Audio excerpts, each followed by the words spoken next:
एक गांव में एक लालची औरत अपने पति के साथ रहती थी। उसका एक बेटा था जिसका नाम बाबूलाल था। वह कोई काम धाम नहीं करता था, बस पूरा दिन गांव में इधर उधर मंडराता रहता था। एक बार अगर और मुझे राम प्यारी बोले ना तो एक लगाऊंगी। चुपचाप यहाँ से चला जा, नहीं तो मुझसे बुरा कोई नहीं होगा। अरे सुमन, तुम गुस्सा क्यों होती हो? तुम मुझे बहुत अच्छी लगती हो। मैं तुमसे शादी करना चाहता हूँ। मुझसे शादी के सपने छोड़ और निकल यहाँ से। बड़ा आया शादी करने वाला। फिर इतना बोलकर सुमन गुस्से में वहां से चली जाती है। तभी बाबूलाल का दोस्त वहां से गुजर रहा होता है।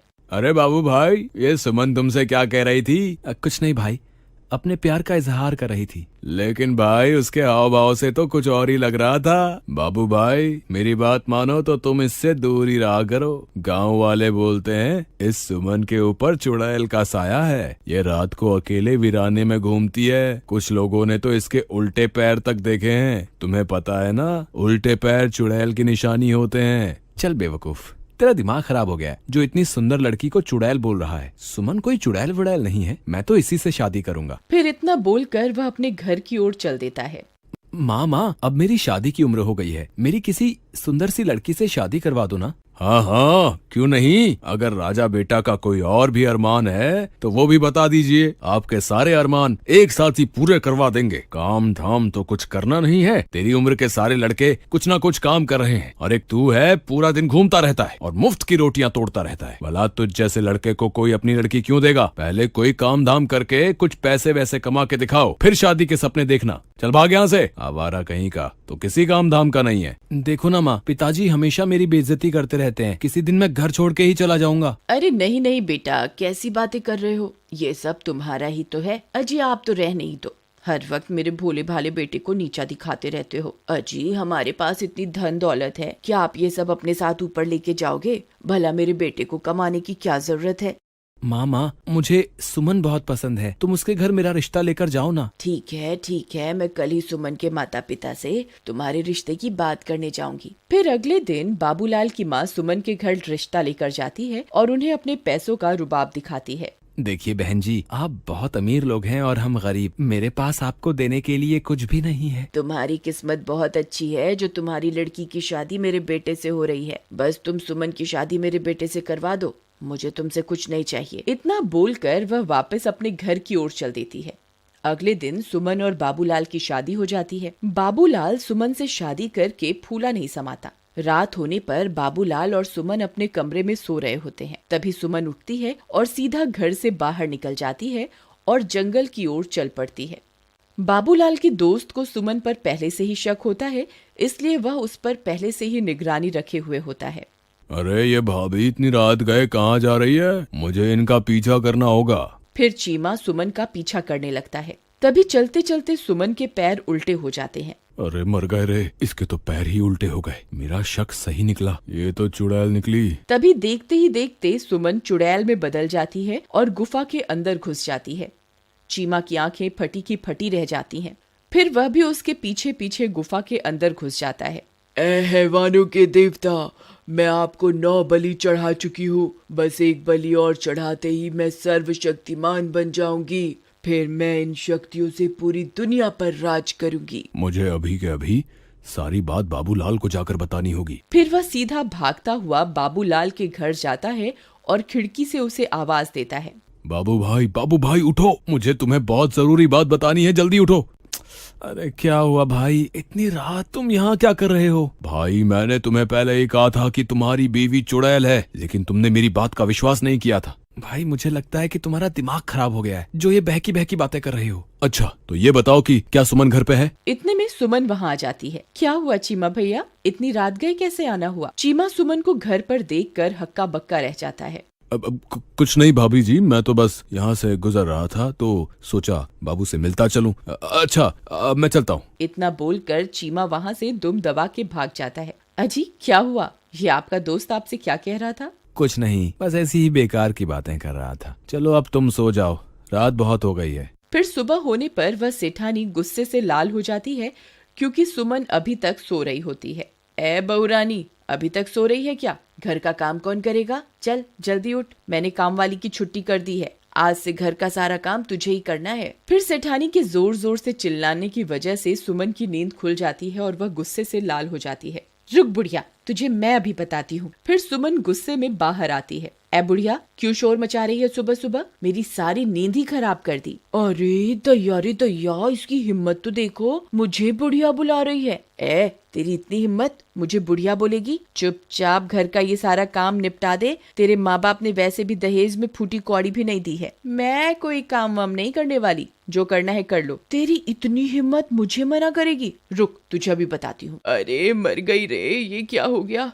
तेरी इतनी हिम्मत, मुझे अभी के अभी छोड़ दे। बाबू बाबू, ओ बाबू, देख तेरी बीवी मेरे साथ क्या सलूक कर रही है। जल्दी आ, मुझे इससे बचा, नहीं तो ये मेरे सारे बाल नोच डालेगी। फिर अपनी माँ की चीख पुकार सुनकर बाबू दौड़ा दौड़ा अपने कमरे से निकलकर वहां पहुंच जाता है। वह यह सब देखकर हैरान रह जाता है। ए सुमन, तेरी इतनी हिम्मत, तू मेरी माँ के साथ ऐसा सलूक करेगी? अभी के अभी मेरी माँ को छोड़ दे, वरना अच्छा नहीं होगा। फिर सुमन उसे छोड़ देती है और सीधा अपने कमरे में चली जाती है। माँ, आप ठीक तो हो ना? आपको कुछ हुआ तो नहीं ना? मैं ठीक हूँ बेटा, मैंने तो बस इसे घर का थोड़ा काम करने को कहा था और इसने मेरी तो धुनाई ही कर दी। फिर बाबू परेशान होकर घर से बाहर निकल जाता है। वहाँ उसे उसका दोस्त चीमा मिलता है। क्या हुआ बाबू भाई, इतने परेशान क्यों हो? क्या तुम्हें पता चल गया कि तुम्हारी बीवी चुड़ैल है? मजाक मत कर यार चीमा, मैं वैसे ही बहुत परेशान हूँ। आज सुबह सुबह तो सुमन ने हद ही कर दी। उसने माँ के बाल पकड़कर उनसे बहुत बदतमीजी की। भाई, मैंने तो पहले ही कहा था कि सुमन कोई साधारण लड़की नहीं है, उसके ऊपर चुड़ैल का साया है। एक बहुत आसान रास्ता है। अगर तुम उस चुड़ैल के सामने आईना रख दोगे तो तुम्हें उसकी असलियत उस आईने में दिख जाएगी। फिर वे दोनों अपने अपने घर की ओर चल देते हैं। रात होने पर बाबू सुमन के लिए एक फूलों का गजरा लेकर घर पहुंच जाता है। अरे भगवान, तुम कहाँ हो? देखो आज मैं तुम्हारे लिए क्या लाया हूँ। सुमन वहाँ आती है और गजरा देखकर बहुत खुश हो जाती है। फिर वह गजरा अपने बालों में लगाकर शीशे के सामने पहुंच जाती है। तभी उसके पीछे पीछे बाबूलाल भी पहुंच जाता है। सुमन जैसे ही अपने आप को शीशे में देखती है, उसकी असलियत उसमें दिखाई देने लगती है। बाबूलाल की आंखें फटी की फटी रह जाती हैं। वह उस चुड़ैल को देखकर बहुत डर जाता है। हे भगवान, ये मैं किस मुसीबत में फंस गया? ये तो सच में चुड़ैल निकली। अच्छा हुआ तुझे मेरी असलियत के बारे में पता चल गया। मैं आज रात को तेरी ही बलि देने वाली थी। अरे भागो रे, ये तो चुड़ैल निकली। अपनी जान बचा के भागो। चीमा भाई, मुझे बचाओ, मेरी बीवी तो चुड़ैल निकली। तुम सही कहते थे। हाय, मर गए रे। फिर वह सीधा भागता भागता अपने दोस्त चीमा के घर पहुंच जाता है। चीमा भाई, जल्दी से दरवाजा बंद कर दो। तुम सही कहते थे, सुमन तो चुड़ैल है। मैंने उसकी असलियत आईने में देख ली है। अब वो मुझे नहीं छोड़ेगी। अजी, मुझे लगता है आपका ये दोस्त अपने साथ साथ हमें भी मरवा के छोड़ेगा। तुम अभी के अभी से घर से बाहर निकालो, नहीं तो इसकी पत्नी इसका पीछा करते करते यहाँ पहुँच जाएगी।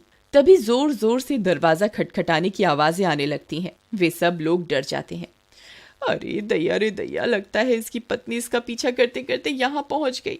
चीमा भाई, गलती से भी दरवाजा मत खोलना, नहीं तो वो चुड़ैल हम में से किसी को भी जिंदा नहीं छोड़ेगी। अरे मर गए रे। बाबू भाई, भाभी तो चुड़ैल बनकर हमारे दरवाजे पर खड़ी है, अब क्या करें? मैं तो कहती हूँ इस बाबूलाल को उठाकर घर से बाहर फेंक दो। वह चुड़ैल इसी की तलाश में यहाँ आई है। बहुत शौक चढ़ा था ना इसे सुंदर स्त्री से शादी करने का, अब भुगतने दो इसे। चलो भाई बाबूलाल, अभी के अभी मेरे घर से बाहर निकलो। चलो चलो चलो। नहीं, मैं कहीं नहीं जाने वाला।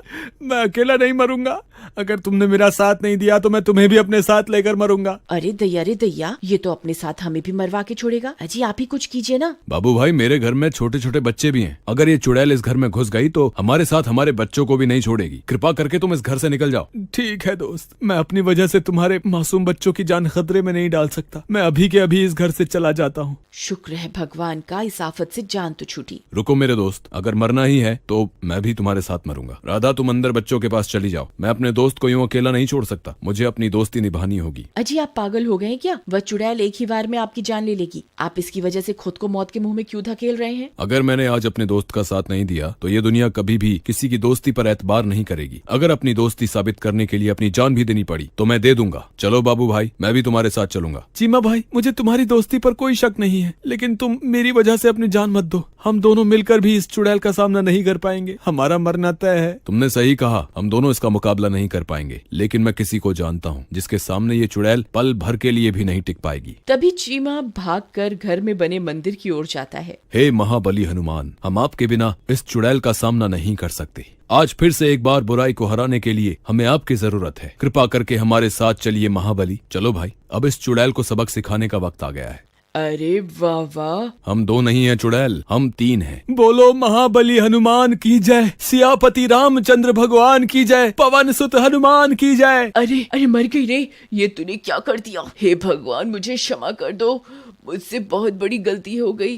हे महाबली, हे सर्वशक्तिमान, मुझे क्षमा कर दो। मैं आज के बाद किसी व्यक्ति को नहीं सताऊंगी। फिर कुछ ही पलों में वह चुड़ैल जलकर खाक हो जाती है और एक बार फिर बुराई पर हमेशा की तरह अच्छाई की जीत होती है।